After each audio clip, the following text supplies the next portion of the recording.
Well, good morning, everyone. Let's get the shawl on here. What did I do with my cards? Oh, there they are. All right. Well, welcome, everyone. I'm Jan Erickson from Stepping Aside, and welcome to Somewhat Daily Tarot and Rune for the 8th day of August. Our Lion's Gate portal is open. Well, we do this every year. Each year in the sign of Leo in August on 8/8. The Lion's Gate opens. It's a portal that allows spiritual transformation to take hold.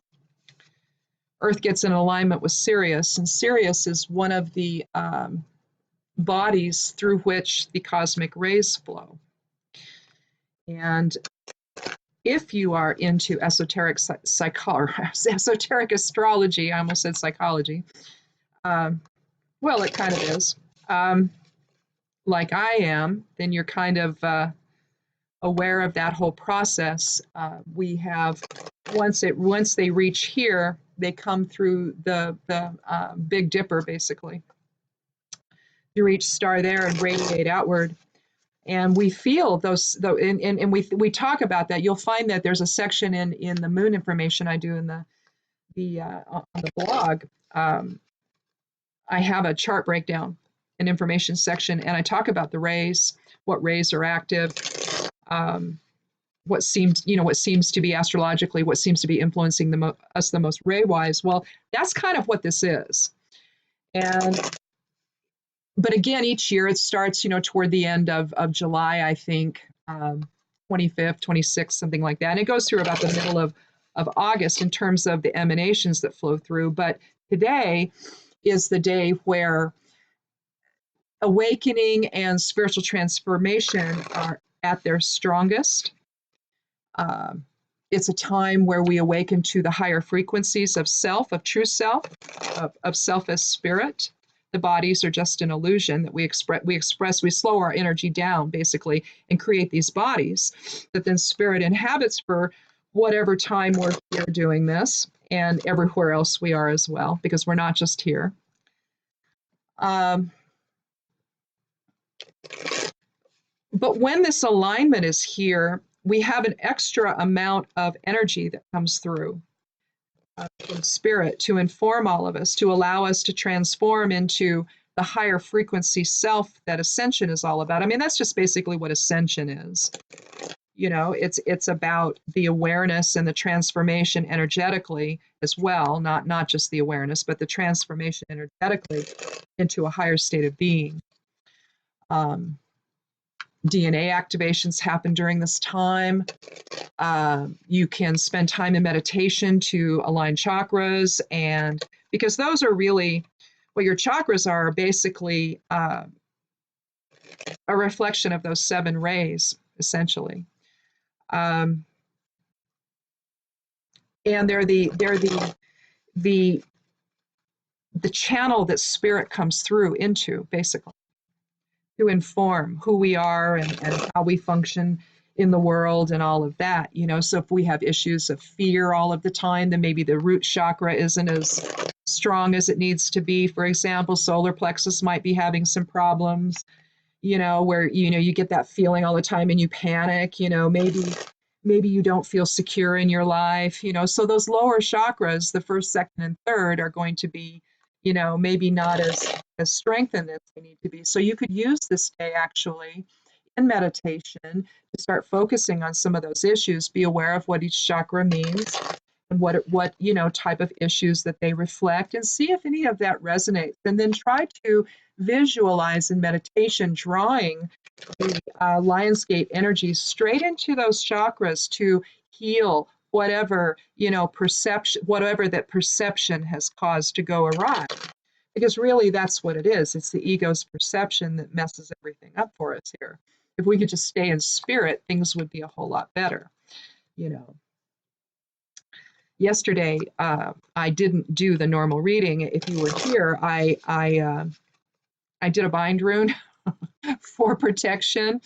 Little did I know that at the time that all of this was going on, that I was trying to help protect, keep the healing process going, basically. ultimately, what I read was that the patients that were still there at the hospital in El Paso refused to meet with Trump. So maybe I helped. I don't know. Maybe the bind rune helped. I don't know. To give them the presence of mind and the security within to just say, no, stay away from me. I don't want to see you. So while that was going on, apparently there was an ICE raid on a Koch Properties food processing plant. And oh Lord, I read I thought that was almost 900 people. They've released several hundreds, so maybe the numbers I'm hearing now are the ones that are still there. I don't know. But their children had no idea. This caused so much trauma. So the trauma of the last week, of the 3 shootings that happened, the murders that happened, the mass killings that happened, the terrorism that happened, that wasn't enough. We had to get to do some more on our own, didn't we? ICE had to go in and do this at the time that he was visiting people that had been affected by the other things. So I find the timing very, very interesting. And in terms of the 8/8 day, it's almost like the worst possible stuff is coming out and being revealed so we can all look at it and transition away from it. Transmute the hate into love. Because if we don't do that, we don't ascend, right? We get stuck here in this prison experience that we're all in. Or when we move on and transition into another body, maybe we transition somewhere else that's even worse than this, right? I don't know. I think that these portal times, though, that happen, you can look at Halloween and or Samhain, and you can look at May Day or Beltana. You can look at those times also as portals. Anytime you have equinoxes, they're portals. Anytime you have a moment where things can come into balance, and in a sense, that's what we're kind of doing right now with the 8/8 energy. We're looking at energies that are balancing spirit with form, and so in a sense, it's an as above, so below experience. This part of the cross, not the horizontal part of it. We've been talking about that lately as well. That realistically, we need to keep both planes, the vertical and the horizontal, in balance, and then we're right in the middle. We don't want to get out of that balance. And that way, if we do that, then basically spirit is informing everything if we're able to do that. Because otherwise, then ego controls the day. And, we have what's going on now, which is ego run amok. So I have to wonder if, as awful as it all was, is it bringing things down to the wire? You know what I mean by that? It's like, are we finally getting to a point where we can maybe focus on the things we need to focus on, to bring us back into one family, the whole idea of unified consciousness? Because how can someone who has any compassion in their heart at all for anything at all not be moved by what's been going on with the immigration situation, with people dying, with the hate and the violence and the vitriol? So on this day, an 8 energy is about harmony, it's about leadership, it's about the awareness of the greater aspect of self. Let's make that work for us today and see if we can't be the shift that this whole, because that's in a sense what ascension is. We're shifting into a new awareness. Let that happen today. Make that happen today. Take the Leo energy, the generosity, the liveliness, the friendship that is embodied in a Leo individual. We all know them. They're wonderful people. They're great friends. We need to be that now to one another. So let's take our first card, though. If you haven't been here before, welcome again. Thank you so much for coming by. I do write a blog over at imsteppingaside.com. It's called Stepping Aside, and it's a witch blog, and I post all this stuff. The video gets posted over there on the left-hand side panel of the blog, and it's usually up there every day. I don't know if I did it yesterday, though. I might not have. I might have been too upset over what was going on. I don't know.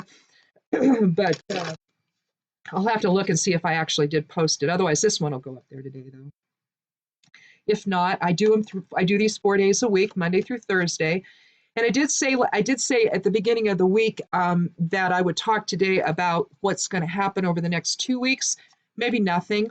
But my husband has jury duty, so I'm going to be going with him because I have to take him up there. The parking situation is not the greatest, and so I'm just going to take him up. And I'm probably going to hang around up there while he's there. So I'm going to have to get creative next week when I do these, but I will do them. I won't not do them. So, and he may not be on jury duty every day. He may not get selected at all. So, but he has to go Monday, and we don't know yet when that is. We'll know tomorrow night after, I guess, what is it, after 6 o'clock, you call in or something. Then he'll find out what time his orientation is on Monday, and then he'll have potentially 2 weeks of jury duty, and hopefully no more than that, unless he gets into a trial or something. But in any event, it's going to impact how I do all of this. So I may do it the night before or something like that. Because in the morning, I'm going to have to be up at 5 a.m. watering, So anyhow, so that, because we'll have to leave probably by 7 to get there. So I don't know. Anyhow, it's going to be a stressful time on the days he has to be there, I think. But maybe not. Maybe not. Maybe we'll get things under control here enough. It's just that we've been in the 90s and we're going to be in the upper 80s next week. And so I don't know, we worry about the gardens and everything. So we live in a really dry area. The high desert is extraordinarily dry. It's volcanic and it's a desert. So, if we don't water, it doesn't happen. So anyhow, let's get started. Now that we've talked about the wonderful Lion's Gate, and you can start thinking about that, research it, and see how it can impact you and what you can do with that energy to make this a really wonderful day and maybe focus on the next year, the kinds of things you might want to transform in your life. So make use of this energy today. Let's take our first card.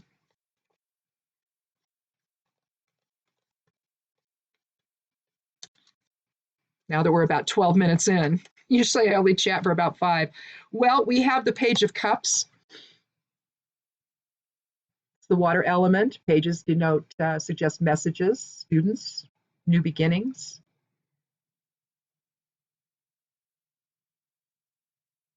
He's sort of angled toward the past instead of to the future. So this could indicate perhaps a new way of looking at something emotionally. So if you've got some issues going on in your life and you need to, and another thing it could indicate is using intuition to kind of look back at what's been going on and to try to find a new way forward, perhaps emotionally, how you deal with things that way, as opposed to intellectually. We can rationalize our way out of all kinds of things, can't we? And into believing all kinds of things. It's what really can mess with our perception. But sometimes we just know what we know, and that comes from the water element or our emotions, and in this case, the Suit of Cups. So let your intuition guide you a little bit more, and you'll know the way forward, typically. Let's do another card.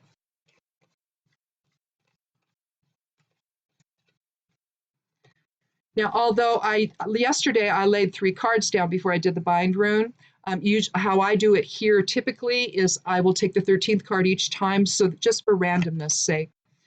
I just like for everything to be very, very random, and then when I'm done, I'll either do 3 or 4 cards, and then I'll do a rune, and then I'll create a geomancy glyph or rune to just sort of tie everything together. But here we have the Ace of Swords, so new thinking. A hand reaches out from the clouds, which is a typical theme in tarot. Swords is about the air element or our intellectual presence in the world. Balance and justice. and fairness. But here with it pointing towards spirit, the crown up there also denotes spirit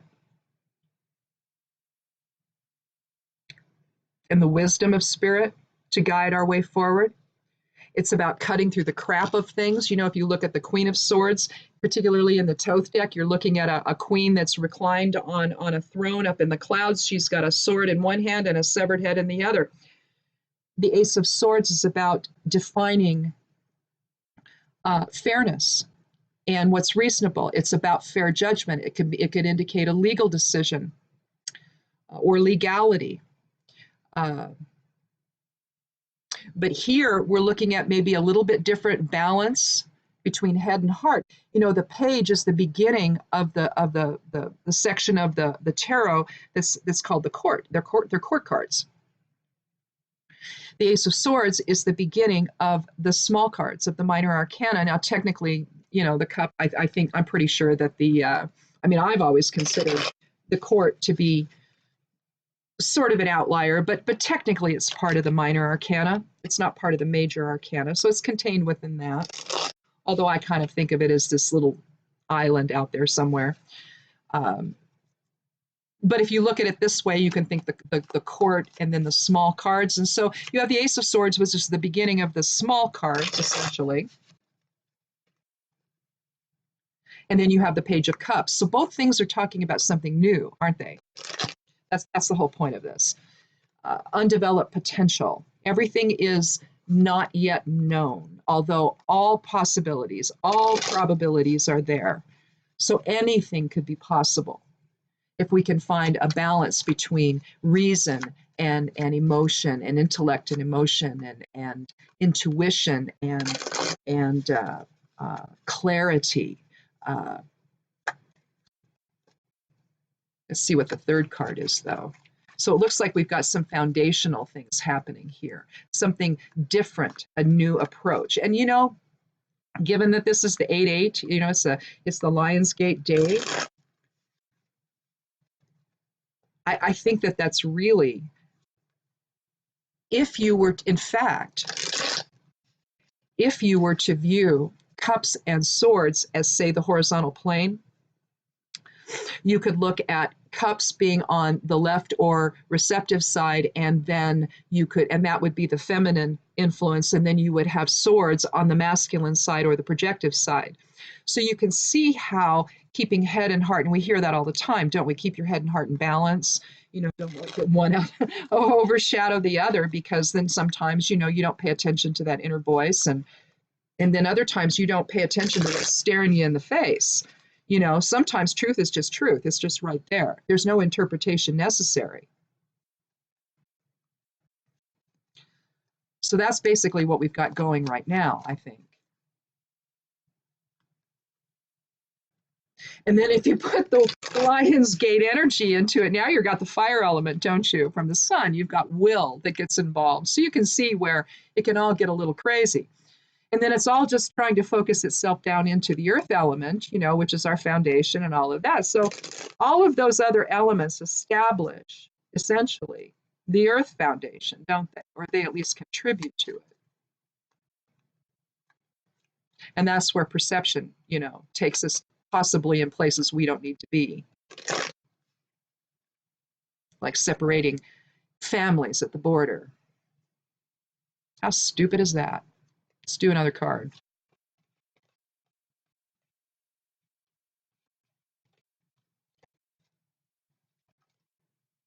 Well, here we have, and I suppose, I mean, it really isn't, but I mean, you could metaphorically look at it as maybe the energetic manifestation behind the Lionsgate. But we have here, and I'm only saying this because it's the second card of the major arcana, but we have the High Priestess. And you see the cross on her on her chest there, depicting the balance between as above, so below, and the horizontal plane. We see the pillars that she sits between, suggesting ego and spirit, dark and light, and the balance between the two. You see behind her pomegranates, and if you could see all the way down there, you would see what would be a depiction of the tree of life.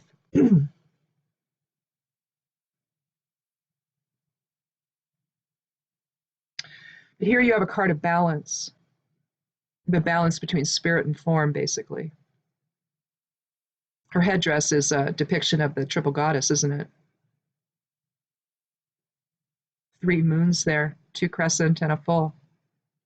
She's got 1 foot resting on another crescent moon below in the maiden phase. So again, another card of new beginnings. The high priestess connects with the magician being the alchemical. Well, first you have the fool. We'll start there. Complete undeveloped potential. And once he takes that leap, the magician takes over and creates the world, right? The alchemical process of our focus into form. And then the high priestess takes over and starts bringing things into balance.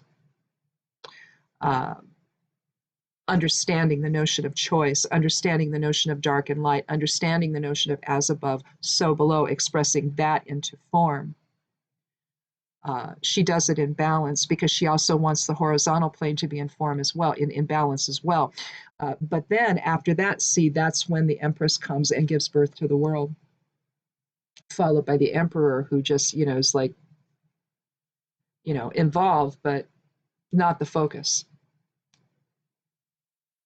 That's how patriarchy got started, by the way, because men weren't the strong aspect of self. It was the female, it was the woman, it was Lilith, it was Eve, it was the women of the time that the gods gave the information to. Well, why did they do that?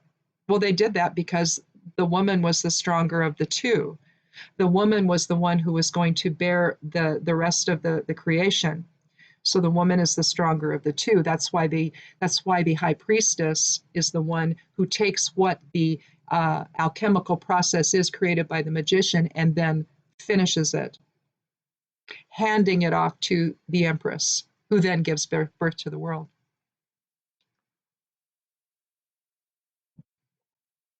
But the high priestess is what takes us below the abyss on the tree of life. So that's that energy that's moving through.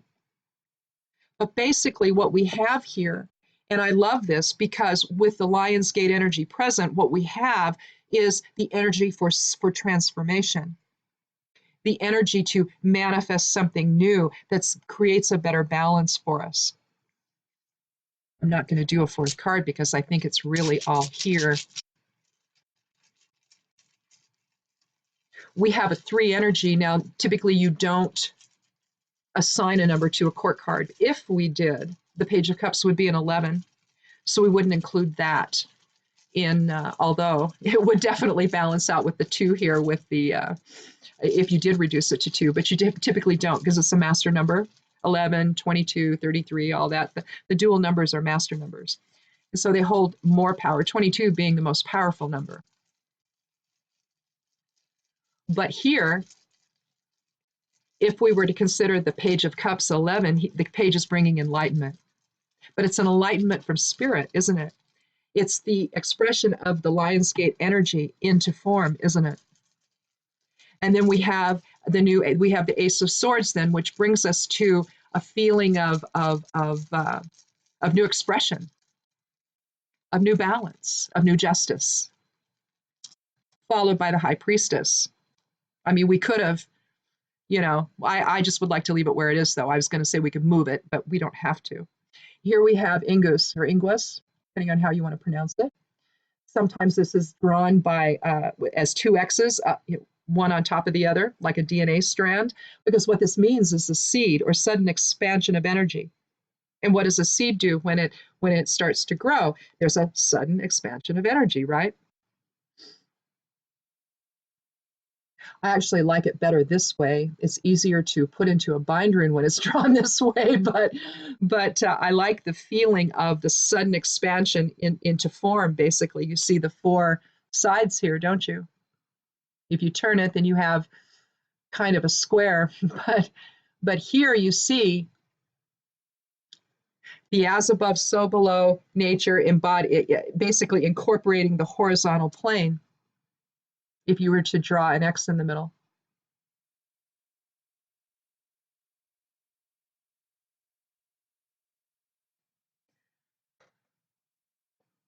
Well, this is kind of amazing. I mean, I was hoping I'd get something like this, but I really didn't expect it would be this much. Now I'm eager to throw down my geomancy runes to see what I can come up with here. It's sort of the earth divination tool that I'm using here today. So we've gotten the idea of from spirit what we need to do now. Let's see what the earth is telling us to do. Geomancy is a very old divination tool. It can take many forms, but in this case, we're just going to throw down 4 runes. Each one has a 1 dot on one side and 2 dots on the other. And from that, we're going to create a glyph that is going to be 4 levels, basically. A series of 4 dots like this one. This is Justitia. So when you throw them down, it's going to be put into the order of fire, air, water, and earth.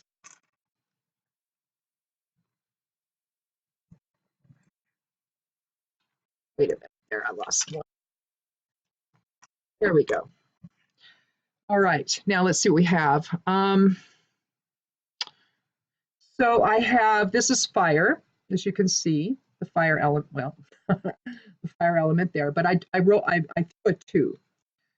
So 2 will be fire.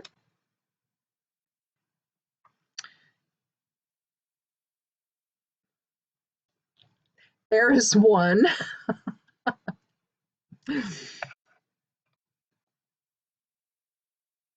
Water is 1. And earth is 1.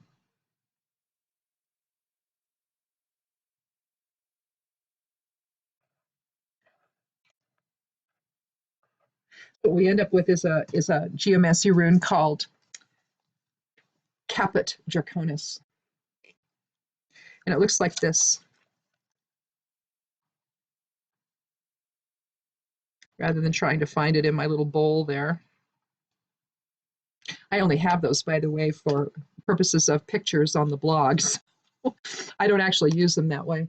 But this is what it looks like. It's the head of the dragon. It represents the north node or our future. I realize that the Lion's Gate appears in Leo, but it's said to be guarded by 2 lions. So in a very real sense, when I was thinking about it today, it really reminds me of the north and south nodes of the moon. The south node of the moon is governed by, or governs Cauda Draconis, which is, if you were to look at this upside down, you would have Cauda. And that's also known as the tail of the dragon, whereas Caput Draconis is thought to be the head of the dragon. Well, dragons are about transformation, aren't they?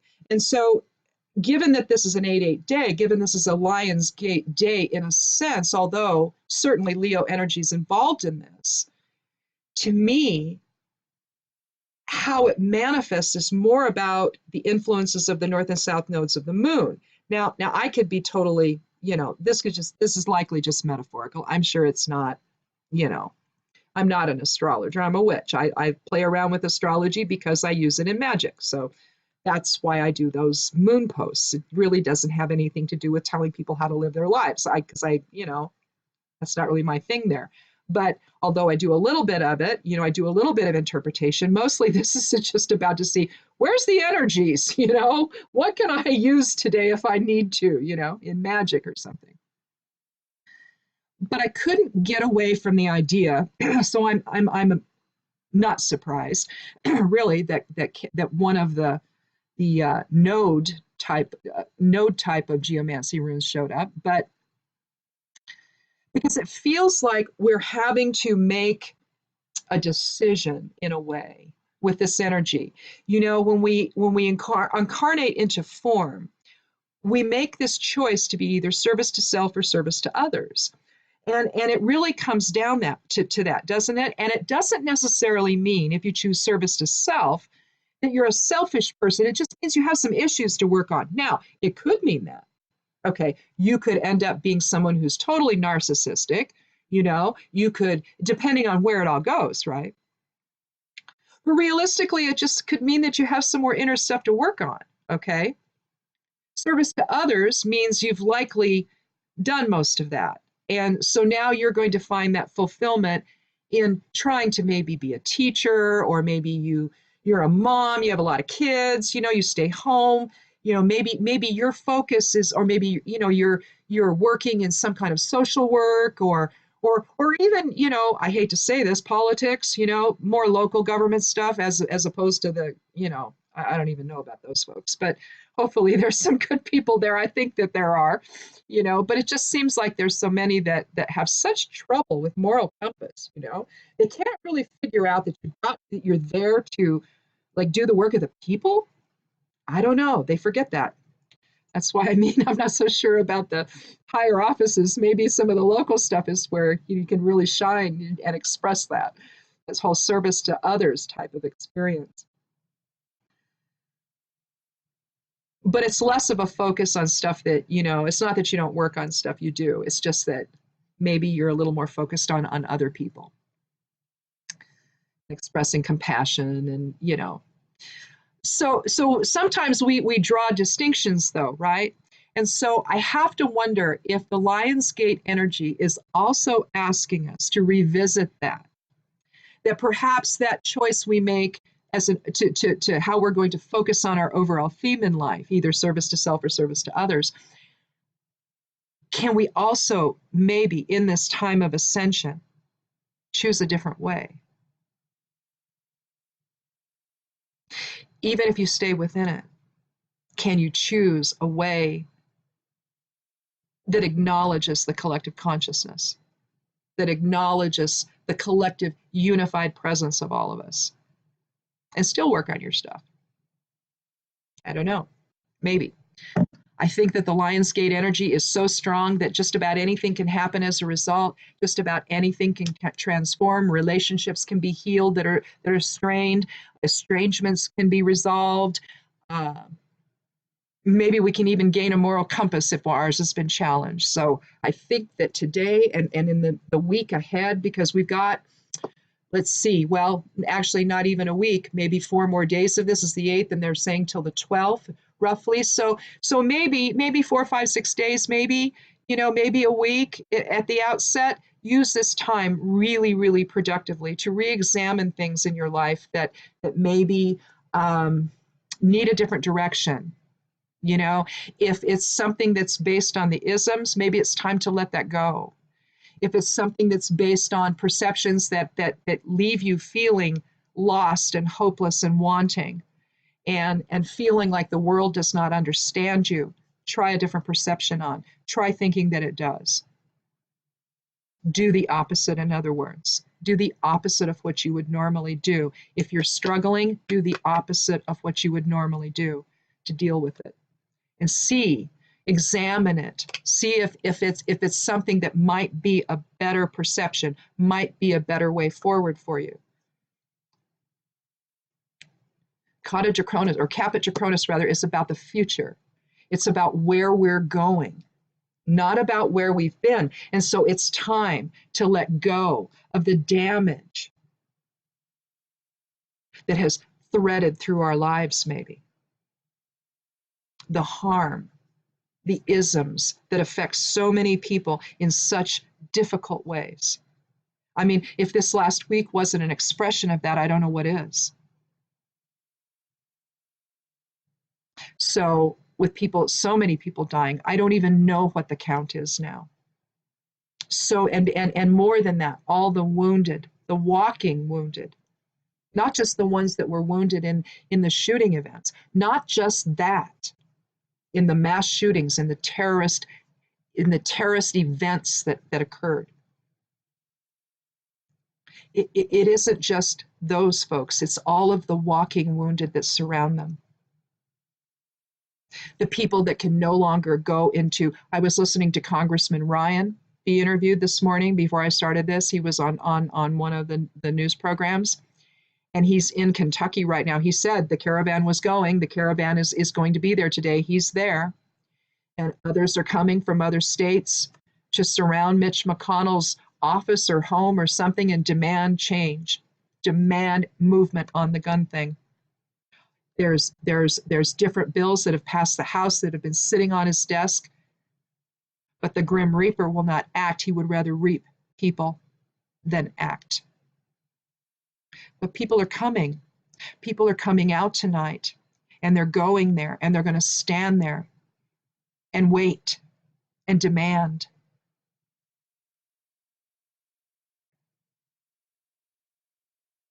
We've lost our way.